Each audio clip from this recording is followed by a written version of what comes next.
मुझे तुमसे हो गया है प्यार, अब क्या करूं जी।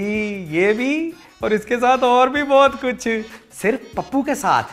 तो इसलिए पप्पू के ऑफिशियल चैनल पप्पू लश्कारा को सब्सक्राइब करें और साथ में ड्रामा सेंट्रल को भी। जी जी।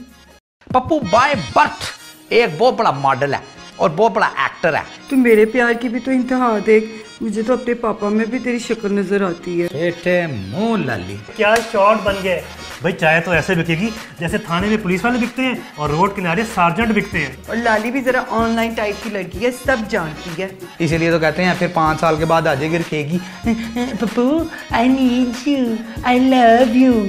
पता नहीं कुड़ियों को की प्रॉब्लम होती है। लाली सत्य जय पप्पू, तेरे इनकारों पे प्लीज मान जाना, प्लीज मान जाना पप्पू, फ्रेंड बन जाना मेरा। पप्पू बता ना मैं क्या करूं, फिर मुझे बता। पहलवान टी के बाद हम ऐड बनाएंगे पहलवान नारियल तेल का, पहलवान बरीक कंघी का, पहलवान बूट पॉलिश का। बहन जो थी वो एयर होस्टेस थी, तो फिर वहीं पे जहाज में किसी से चक्कर चल गया तो काप गिरने गए ना, तो फिर वो जहाज क्रैश हो गया। पप्पू यार तंग ना कर, मान जाना। तो पहले चाय के पैसे तो दे दो, फिर थीम का तो देना है। पर कट कर दें, चाय के पैसे हम किसी और से पूरे कर लेंगे।